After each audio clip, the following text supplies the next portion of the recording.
I'm wondering if you can feel already on this first day that just with this small bit from last night and today of meditation and just relaxing and being in this safe space where we're not needing to present ourselves in any way, and that we're really giving time for rest. I'm wondering if there's any feeling of something holding less tightly, or to get right to the point, like any sense of a solid self, maybe having less sharp corners or less definition or something.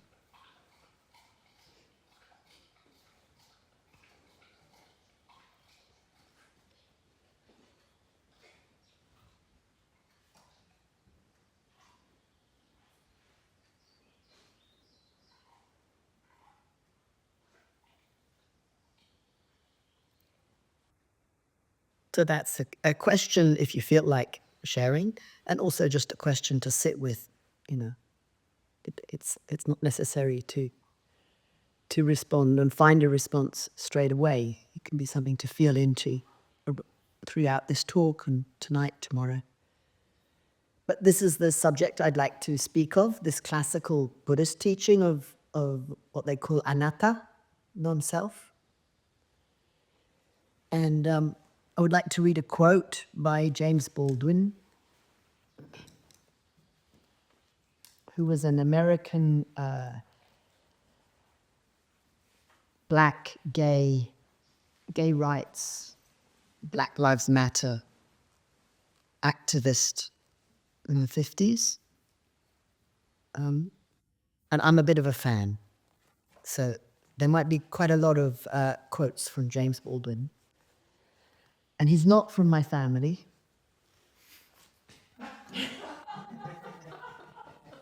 But I feel like he's my family. And I feel like he's one of my spiritual teachers, actually. I find him so fantastic. Anyways, so this is a quote from James Baldwin around identity. Identity would seem to be the garment with which one covers the nakedness of the self. In which case, it is best that the garment be loose, a little like the robes of the desert, through which one's nakedness can always be felt and sometimes discerned.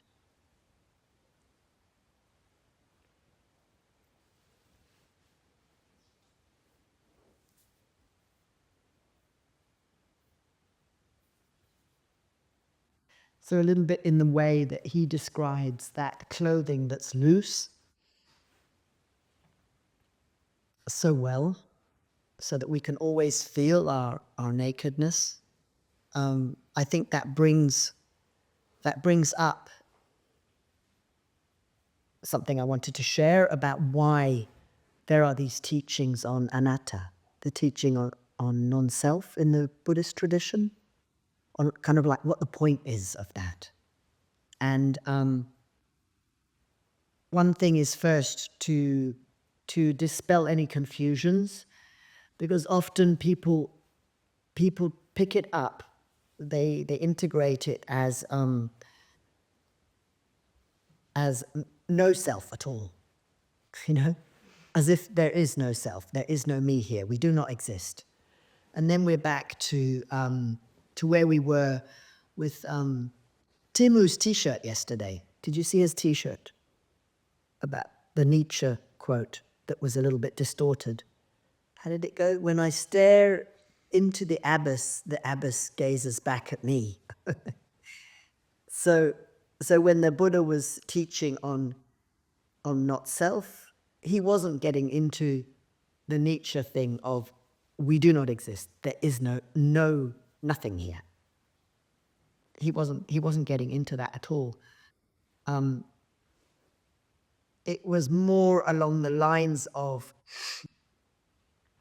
what we imagine, what we perceive to be ourself is often not the case. It's often a misperception.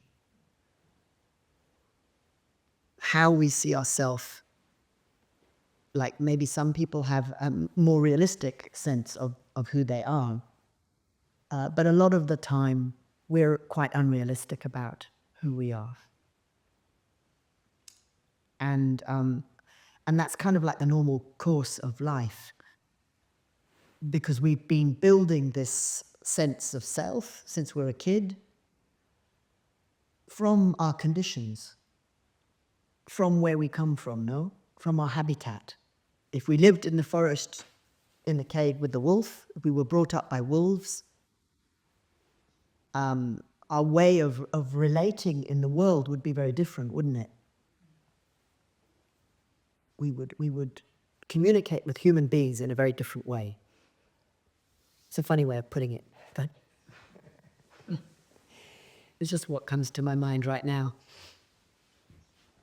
But we're actually, we're brought up by parents, or a parent or a grandmother or grandfather in a certain way, in a certain culture, with a certain language. Even that culture and language has its own conditioning. It has its programming. Do you know what I mean? Like I've noticed, speaking with Finnish people, they're influenced by Russia, by what's happened with the Russians. It's influenced everybody's lives somehow. This is part of the baggage, the cultural baggage. And each one of us is carrying some of a unique putting together of conditions. So we all have completely different ones, even when we're from the same culture. There's, people who've been brought up female, people who've been brought up male, people who've been brought up in ways where that didn't matter so much.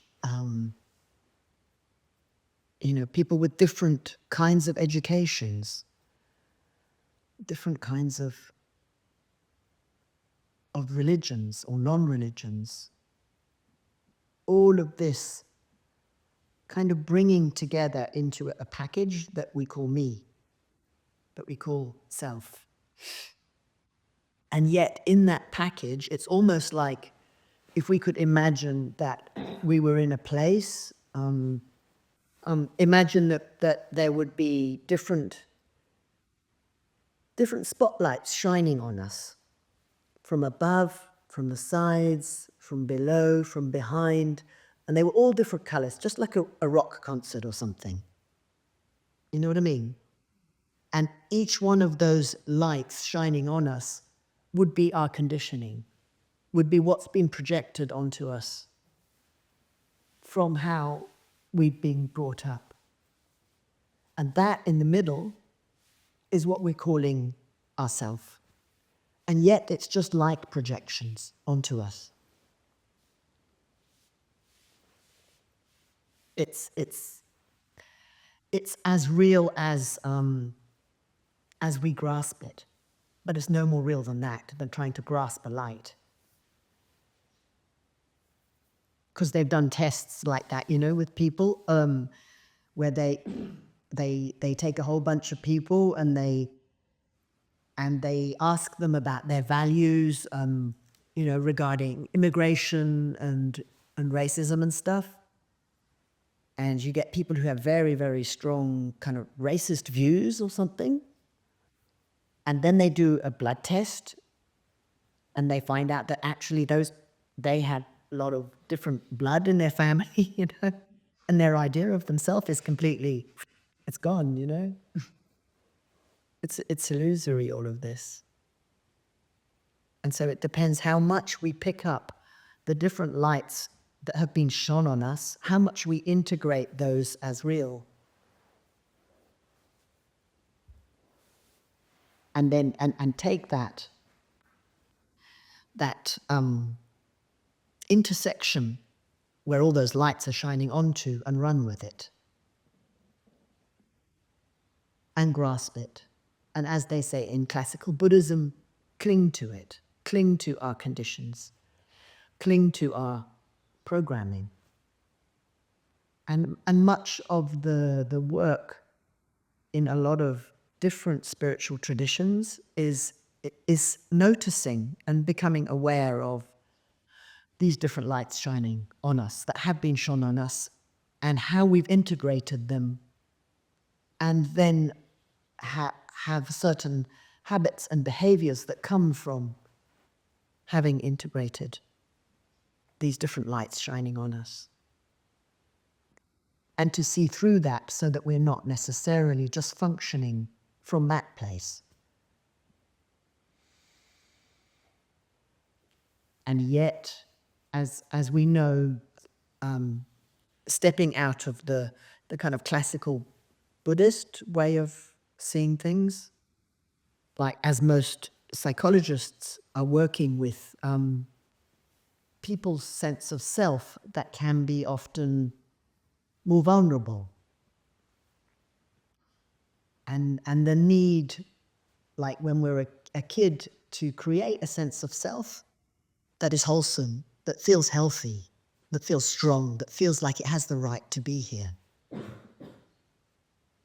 And so often we're working with this as well, aren't we? And it seems like working with those two different currents is an almost impossible thing to do, no? To be working with, how do I have a healthy ego that can feel strong to allow itself to be here, and also to see through the conditioning, the programming, the baggage.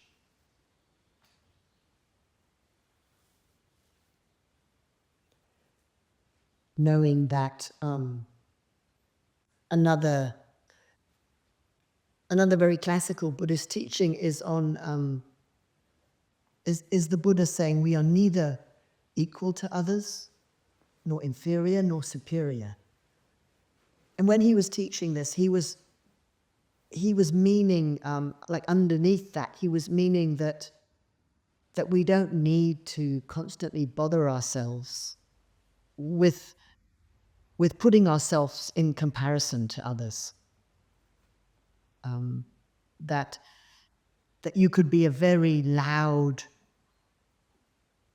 confident-looking person and still see through your own grasping to self. It could be a healthiness in that. Or you could have very low self-esteem, and there can be a lot of ego in that.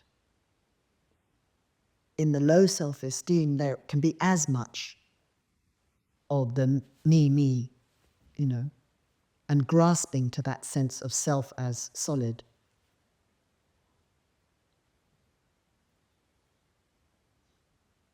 Does that make sense?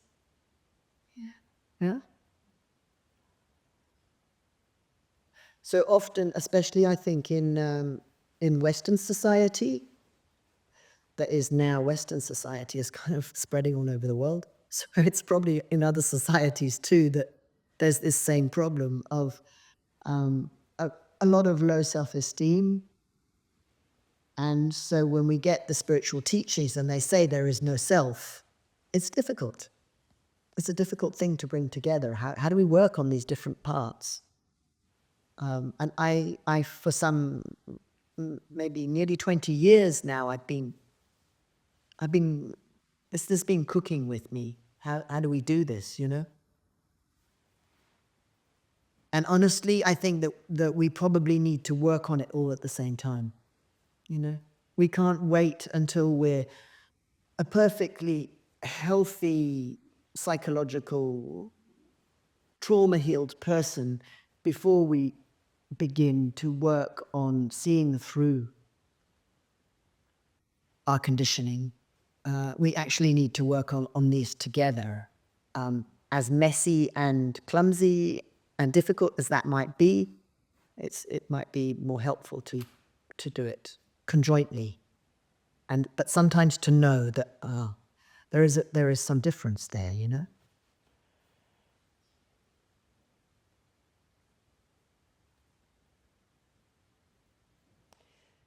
And when the Buddha was talking of not self, I think that he was mentioning that as there is constant arisings in us,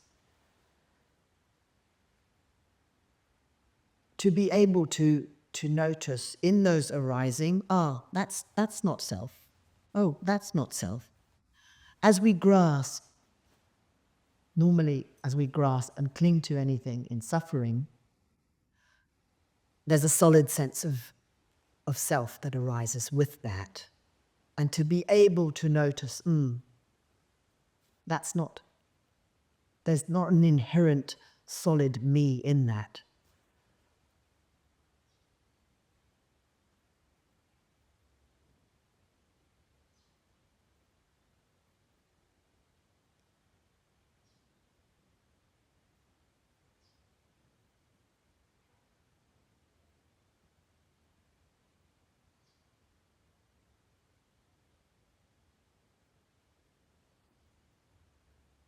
And one way that we build, or that we're constantly building this sense of self, is a little bit like, say we have, something happens, we have an emotion that comes from that, and a little bit like when we're on the computer and we make a file, you know? And when we have this, we have an emotion, and then we go, oh, I'll put that in the file of me. So we're believing that the emotion is self, is me. The thought is self, is me. Oh, I'll file that under me again. I'll file that. And I find that interesting to contemplate how quickly that movement happens of filing under me.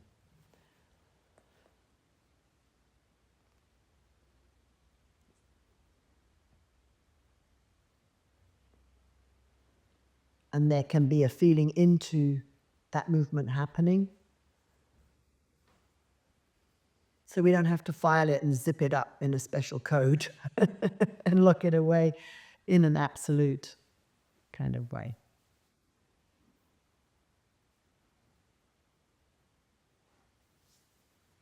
And these very basic teachings on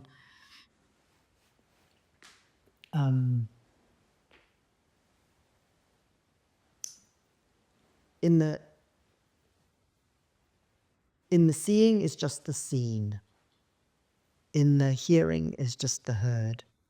In the smelling is just the smelt, etc. From the six senses, that's also a very simple way of speaking about how we have these six senses. So the eye sees forms, the ear sounds, the nose smells, the tongue flavors, the body what we touch, the mind objects or processes. And in that, we're doing that filing thing so often. So say I look out the window there and I see, and I go green straight away.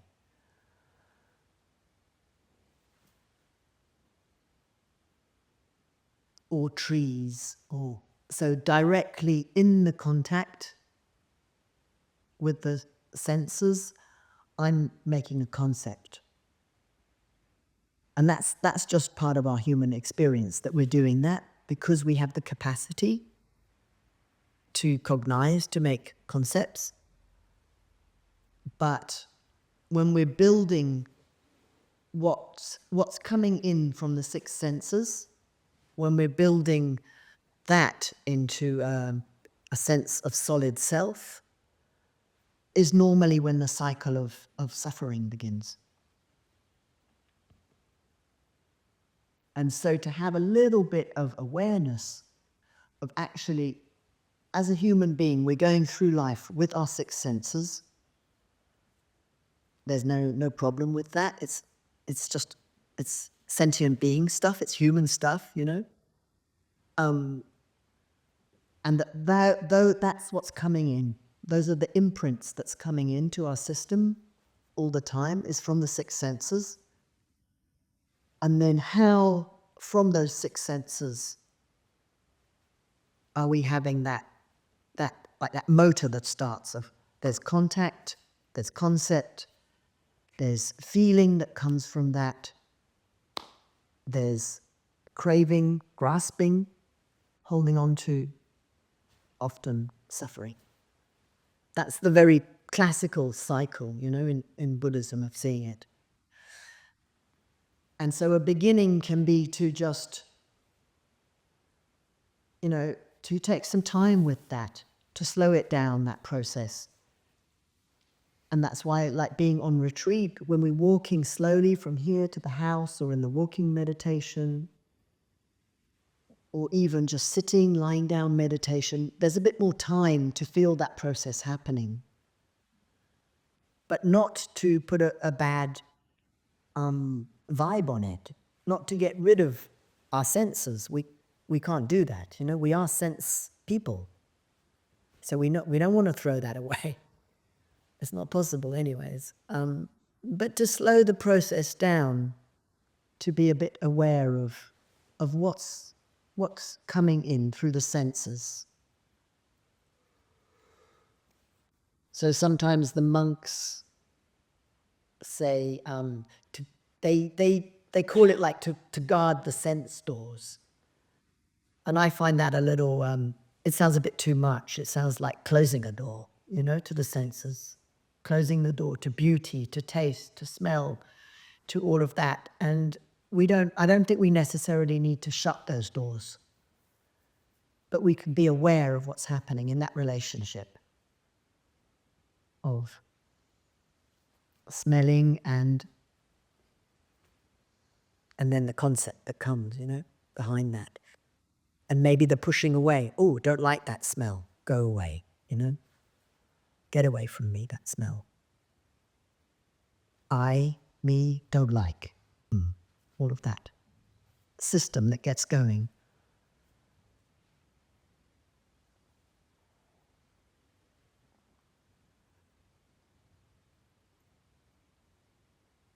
And one way that that we can also notice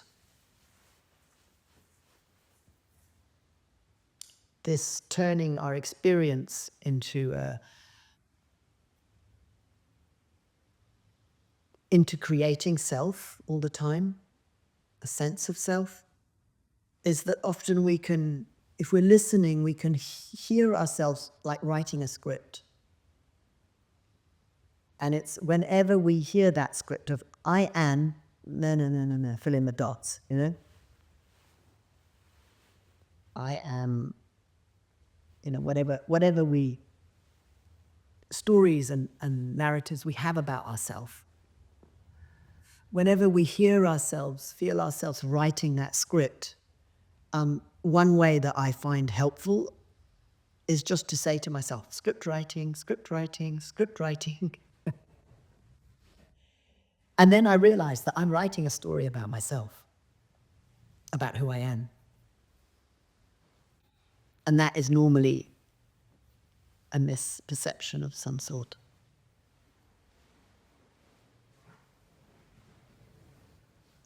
So it's almost like a catching. Oh, I'm catching that habit of inventing myself as there's contact with the world through the six senses.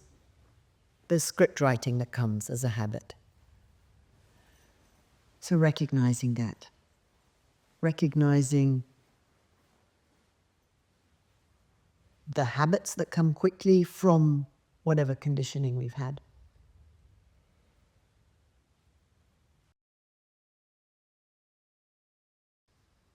So they're not unwholesome, like necessarily. All of our conditioning, all of our baggage we carry.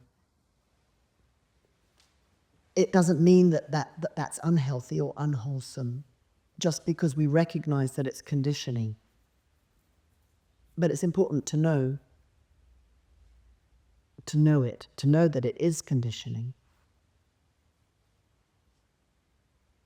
And then we can choose what we do with it.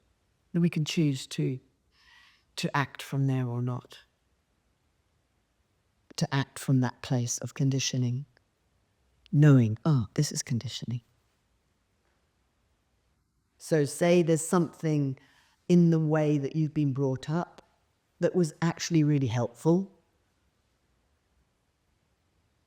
and recognizing, when that person, when I was a kid, gave me this skill, they gave me this helpful confidence in myself, they gave me this, they taught me to make bread or something, I don't know what, to paint, to say, yeah, you can paint, or yeah, you could write, you could dance, you could be a musician, whatever it is.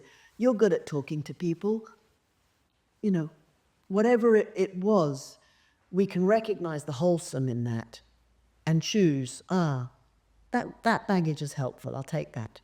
And I'll use it in this situation, in this context. And recognizing that conditioning is just bringing me suffering. So I don't need to react from that. Like for myself, my family were, they were like from South Africa, and they were like colonialists, who went to Africa, and they went with the oxen into the bush, and they made farms, and they oppressed African people because they were working class, very poor people who came from Scotland, and they walked all the way, to get a boat to Africa. And then they got to Africa and they went, now we can oppress some people. And they were tough people who survived, in very difficult conditions. So if I feel that toughness coming through in me, I can go, I don't need to be relating to people from that place, from what's been downloaded into me, from the tough South African white person that can survive in really hard conditions and can be hard to other people. I don't need that. I don't need to be like that. I can say, stop. I don't need the download. Stop the historical stuff. Yeah. And then there can be other moments when that same download from those tough people who went through the bush in South Africa and cut down the trees to make a farm, that endurance can be something that is helpful for me. And I can see the qualities in it. And I can go, okay, so that download, I'll use it. Because in this situation, it's more helpful.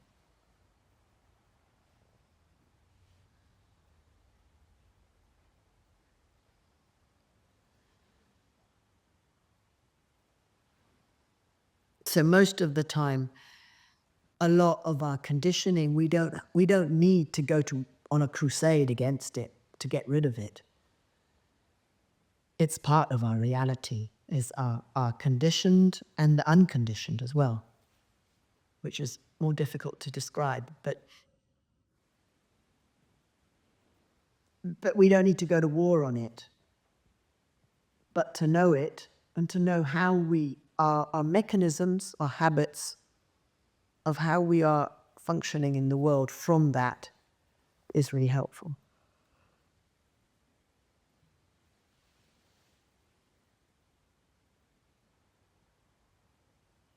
And there can be celebration in recognizing the conditioning, I think. And almost like if it feels like those are knots that have kept us prisoner, that the seeing can be an undoing of those knots. Don't need that. Don't need that. Don't need that. And maybe that was the nakedness. What's left is the nakedness that James Baldwin is talking about. And the clothing is what we've put on from the conditioning or from the protection that we have needed. Often, like, we've needed some protection if people haven't been good to us. And so we've put on some more clothes, a big leather jacket, for example. And then to recognize that we may not need that big leather jacket or that bear coat, you know? But when is the moment to take it off? Is it safe to take it off? Is it safe to be naked? So it's like slowly with that, hey? Sometimes we need our bear that growls at people and says, whoa, be careful, stay away. I'm dangerous, you know? There's a defensiveness that can be wholesome and helpful in that, hey, knowing that that's a conditioning as well.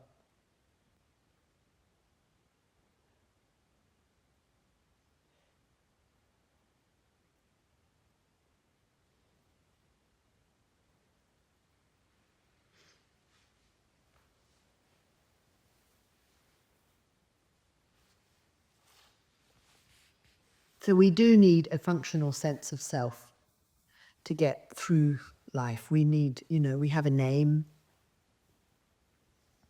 We need some props, some identities. So that if a friend sees us on the street, they're not like, hey, you. You know what I mean? There's a name there, there's some of it is helpful, but it's knowing how much of it is helpful, of all of that, the clothing we put on.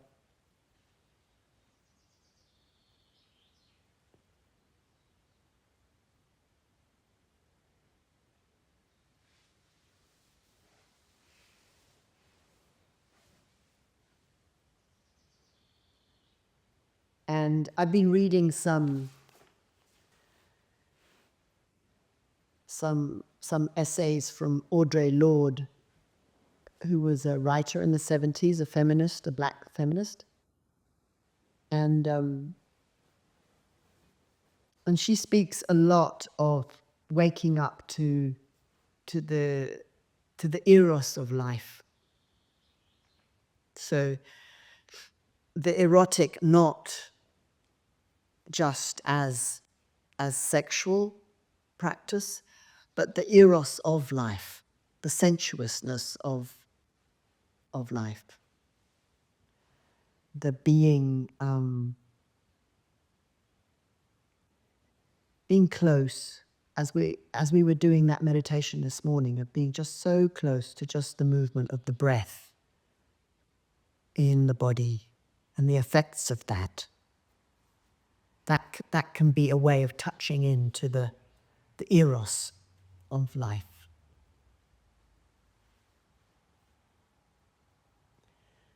That is maybe that essence that I was talking about when we've seen through the projections, the conditionings, the what's left. The almost indescribable essence of beingness. The eros of that. Intimate with ourself.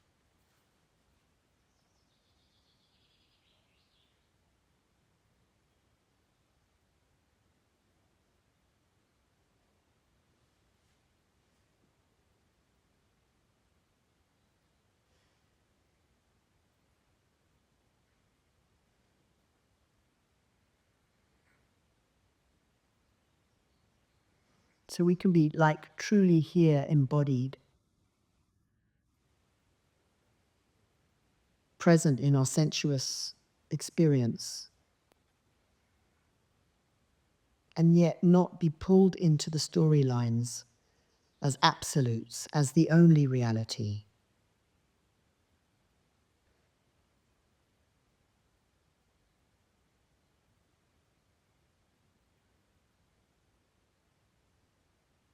So intimacy with ourself, a closeness.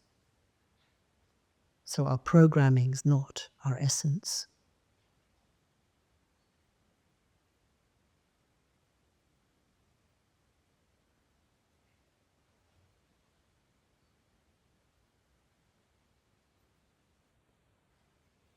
And I remember when I was trying to give up smoking cigarettes a long time ago now.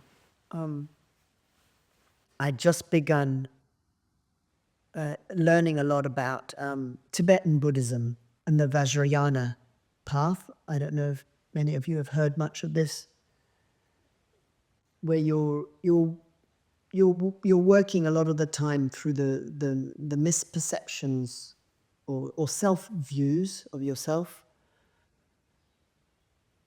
by kind of having all these crazy visualizations of integrating a deity into you who's actually a Buddha, a person of light and wisdom and all this amazing stuff. It's really lovely practice. But I remember in that, I was trying to kind of bring these two things together. And one was that I was doing all these amazing visualizations and this incredibly sensuous Buddhist wrathful deity, Vajrayogini, with a knife and was melting into my heart, and I was becoming that. And the kind of old noon was just disappearing. And at the same time, I still smoked cigarettes, so I didn't feel very pure, It was quite disgusting, actually. You smoke, and once you start to smoke cigarettes in a conscious way, like, the last year of smoking, every cigarette, I decided I would do it consciously. And it's like, feel the tarmac going in, feel the blackness in my lungs, breathing out exhaust pipes, pollution breathing out of my lungs, And I always used to smoke outside as well, because I lived in a caravan and I didn't want to smoke in the caravan because I already thought that it was disgusting, the smell, which was a good start. So I'd be out there in the freezing cold, smoking,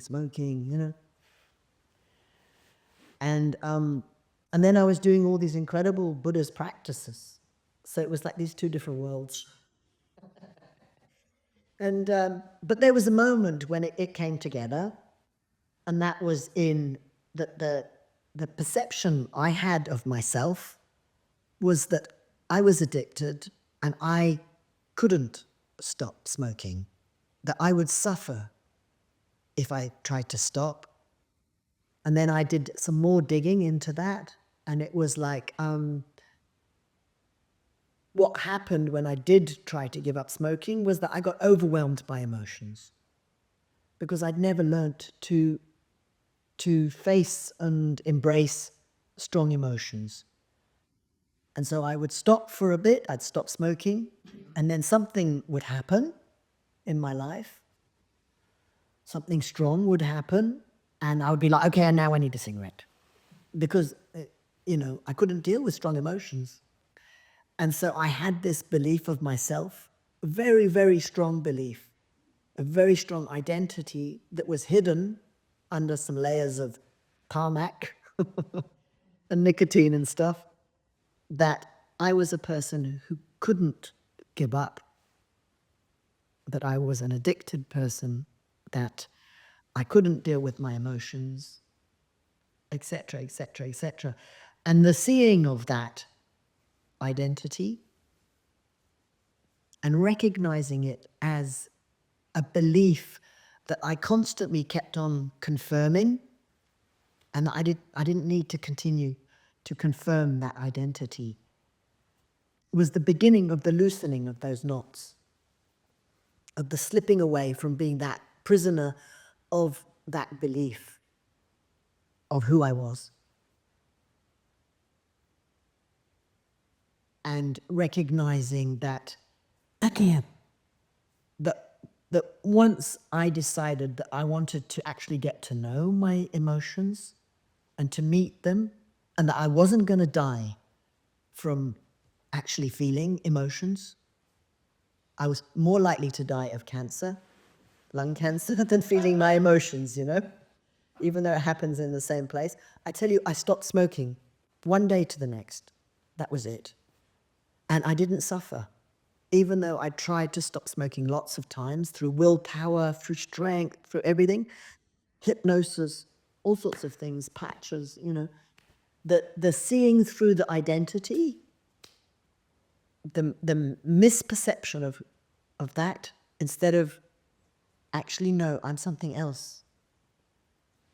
and something more than my limited belief of myself, of being this little person who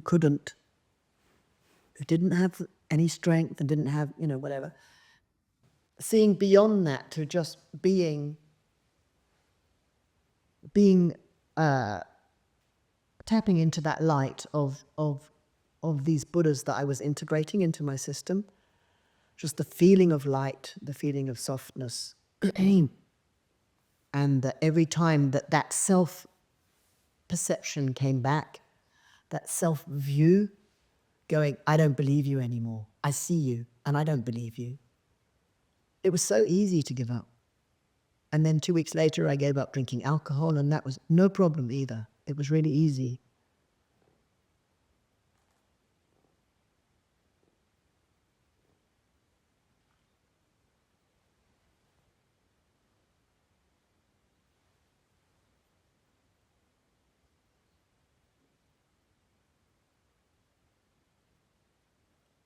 So I know we all have different paths with this.